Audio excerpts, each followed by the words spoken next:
Hello everyone. नमस्कार मेरे प्यारे दोस्तों।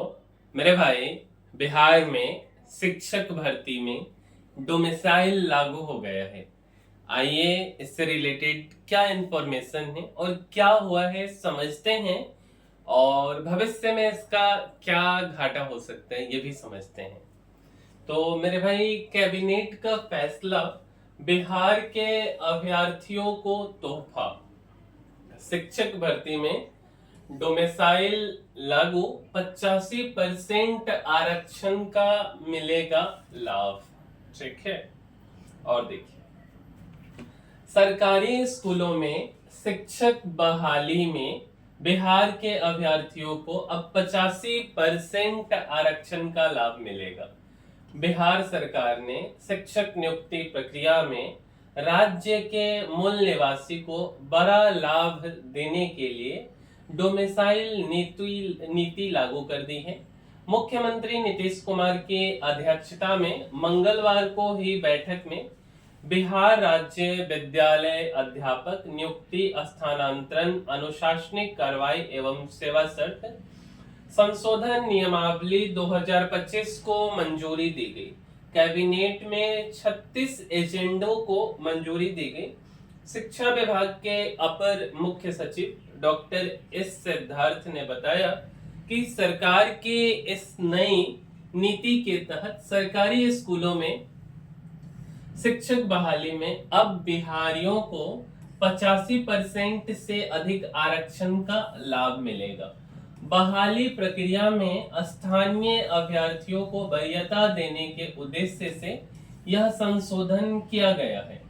इस संशोधित नियमावली का लाभ इसी वर्ष आयोजित होने वाली टीआरई 4 परीक्षा से ही मिलने लगेगा।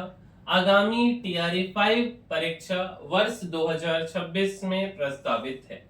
इसके पहले एसटीईटी परीक्षा आयोजित की जाएगी। साथ ही विभिन्न राज्यों से पर्व त्योहारों के मौके पर आने वाले लोगों को सुविधा देने के लिए ट्रिपल पी मोड पर अंतरराज्यीय बस परिवहन उपलब्ध कराया जाएगा। अब यार, इसके बारे में हम थोड़ा सा आपको और समझाते हैं, एक बार इसको देख लेते हैं। ठीक है। डोमिसाइल लाभ 98% तक होगा। समझिए कैसे। डॉक्टर सिद्धार्थ के अनुसार बीते वर्षों के ट्रेंड के अनुसार शिक्षक बहाली में बिहार के बाहर से महज 10 से 15% ही आवेदन आते हैं।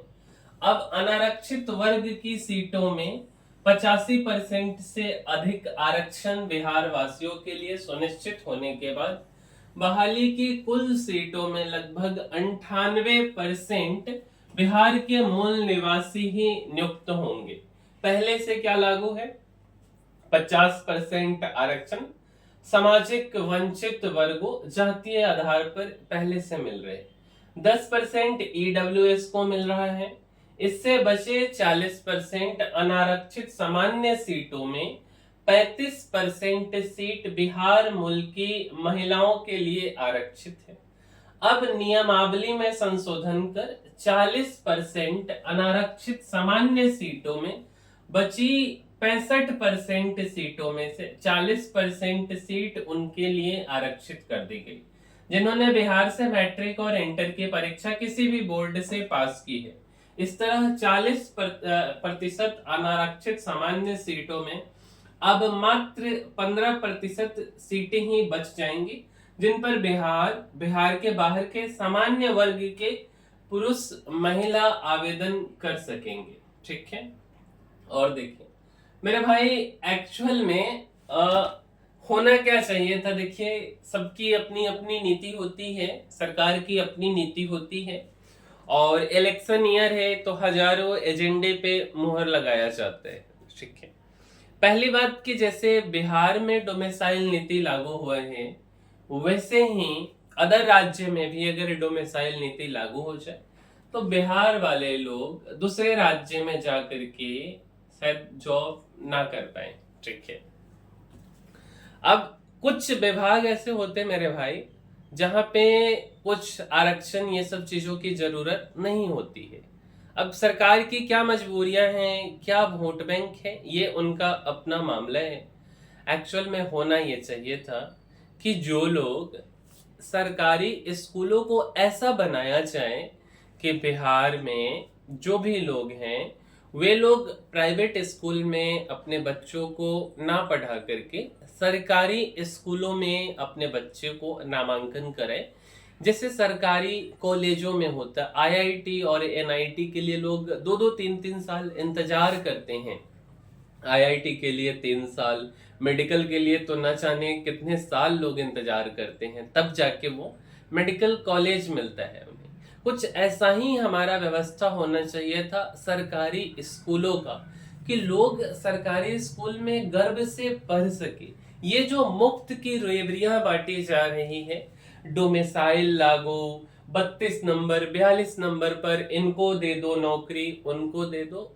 शिक्षण संस्थान जो है ये एक नौकरी का जरिया नहीं होना चाहिए, एक जिम्मेदारी वाला ये प्रोफेशन है। और यह एक नौकरी से काफी ऊपर वाला प्रोफेशन है, एक भविष्य निर्माण करने की प्रक्रिया है। वो बच्चे जो कल देश के भविष्य होंगे, और उसको पढ़ाने के लिए काबिल लोगों की जरूरत होगी। और काबिल लोग का कोई परिभाषा तो नहीं है, लेकिन जो हकदार हैं उन्हें ये सीटें मिलना चाहिए। और इसमें कम से कम ये जो शिक्षा वाली जगह हैं, इसमें आरक्षण, डोमिसाइल, महिला पुरुष, ये सब चीजें नहीं चलनी चाहिए। ये मेरा अपना विचार है, ऐसा नहीं कि हम ये चीजें सरकार को सुझाव दे भी नहीं सकते। लेकिन कुछ चीजें ऐसी होती हैं जिन चीजों के साथ हमें कोई भी ये जो चीज मतलब मतलब ये एकदम वेल स्ट्रिक्ट डिसिप्लिन की जरूरत होती है, और शिक्षण संस्थान उनमें से एक होते हैं। हमें इस बात के लिए बहस करना चाहिए, इस बात पे जोर देना चाहिए कि कैसे हम सरकारी स्कूलों को बेहतर बना सके। और उसके लिए सरकार क्या करती है? क्या ये जो शिक्षक भर्ती हुए हैं, ये जो लोग आ रहे हैं, क्या कल होकर के ये अपने बच्चे को क्या +2 तक उसी सरकारी स्कूल में पढ़ाना पसंद करेंगे? तो शायद उत्तर होगा नहीं। उन्हें एक सेफ जॉब की जरूरत होगी। जॉब क्यों ना, जरूरत होनी भी चाहिए, बट यहाँ पे जो एक्चुअल में हकदार हैं, जो एक्चुअल में जिम्मेदारी को समझते हो, शायद उन लोगों को शिक्षण प्रोफेशन में आना चाहिए। और तभी जाकर के जो है ये चीजें सुधर पाएंगी। नहीं तो अभी तो बस 47 के बाद जो है 76 साल ही हुआ है राउंड टू राउंड, और न जाने कितने साल ही हो जाएंगे। एक समय ऐसा भी आएगा जब सरकारी स्कूल नाम की शायद कोई संस्था ना बचे, क्योंकि बच्चे तो जो भी गार्जियन है वो तो प्राइवेट स्कूलों की तरफ मूव कर रहे।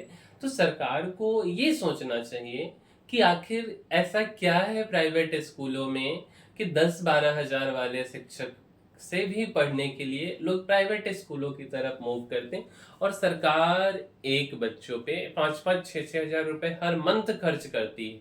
एक शिक्षक को सैलरी 40-42-50 हजार ऐसे मिलता है, और वे शिक्षक भी क्या पढ़ाते हैं पता नहीं, बट कहीं ना कहीं कमी है। तभी जाकर के, किसका कमी है ये भी नहीं पता, तभी जाकर के बच्चे सरकारी स्कूलों में नहीं पढ़ते। इवन वो जो शिक्षक हैं शायद उनके भी बच्चे उस स्कूल में नहीं पढ़ेंगे, है ना।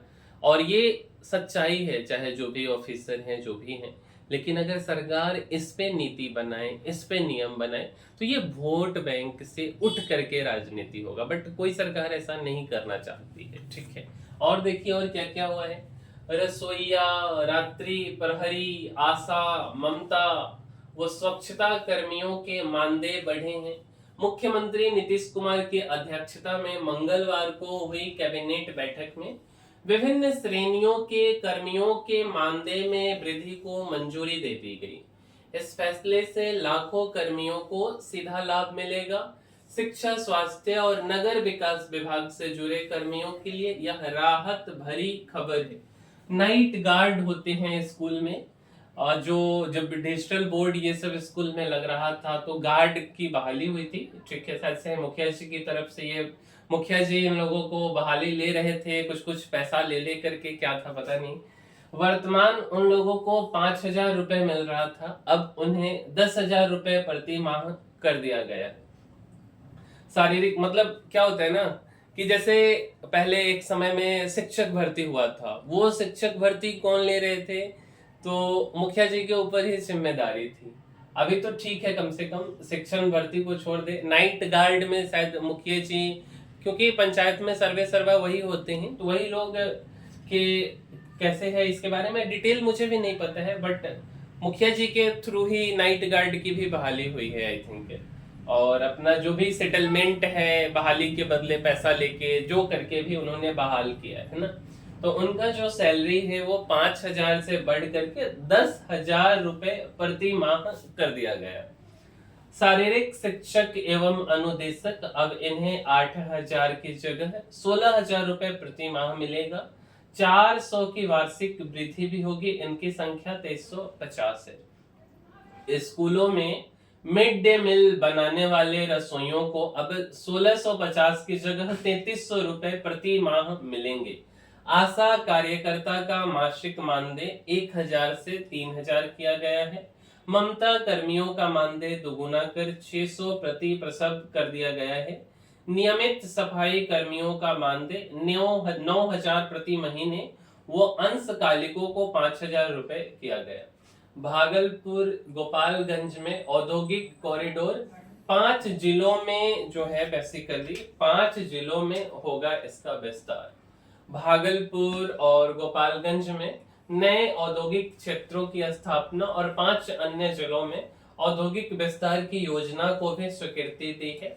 उप मुख्यमंत्री सम्राट चौधरी ने कहा कि इससे इन क्षेत्रों में औद्योगिक निवेश को प्रोत्साहन मिलेगा और रोजगार के नए अवसर भी सृजित होंगे। भागलपुर में 96.89 एकड़ सरकारी भूमि उद्योग विभाग को हस्तांतरित की जाएगी। इस सरकारी जमीन पर नया औद्योगिक कॉरिडोर विकसित किया जाएगा। स्थानीय लोगों को रोजगार मिलेगा। गोपालगंज जिले के विजयपुर अंचल स्थित 2 गांवों की 32.66 एकड़ भूमि को बिहार औद्योगिक क्षेत्र विकास प्राधिकार को अस्थायी रूप से हस्तांतरित किया जाएगा।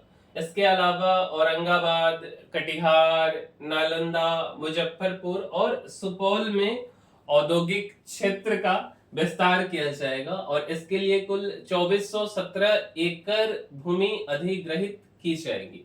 तो मेरे भाई कुछ चीज सराहनीय है सरकार की, है ना, कि इंडस्ट्री जो है लगना चाहिए बिहार के अंदर। बट मेरा ऐसा पर्सनल मानना है कि कुछ चीजों से कोई कंप्रोमाइज नहीं होनी चाहिए और उसी में से एक है शिक्षा व्यवस्था। चाहे शिक्षकों की, इसमें तो मेरे समझ से एक सिंगल% का जो है रिजर्वेशन नहीं होना चाहिए था। पुरुष हो महिला हो डजंट मैटर, जो हकदार हो वो आए, सही नंबर से पास करें और उसके बाद भी समय समय पे अगर वो सही से ना काम करें उन्हें निकाला जाना चाहिए। ये ऐसा जॉब होना चाहिए कोई, या जॉब सिक्योरिटी भी हो तो एक मतलब ऐसा प्रोफेसर हो, टीचर हो, आईआईटी लेवल के, एनआईटी लेवल के, है ना, मतलब जैसे वहां होते हैं उसी तरीके से कुछ स्कूल में भी होना चाहिए। तब जाकर के शायद हम एक अच्छे राष्ट्र का निर्माण कर पाएंगे। और इसी के साथ हम इस वीडियो को समाप्त करते हैं और मिलते हैं अगले वीडियो में। और अगर आपको हमारी वीडियो पसंद आई है तो मेरे भाई आप इस चैनल को लाइक कीजिए, शेयर कीजिए और सब्सक्राइब कीजिए। मिलते हैं अगले वीडियो में, तब तक के लिए धन्यवाद।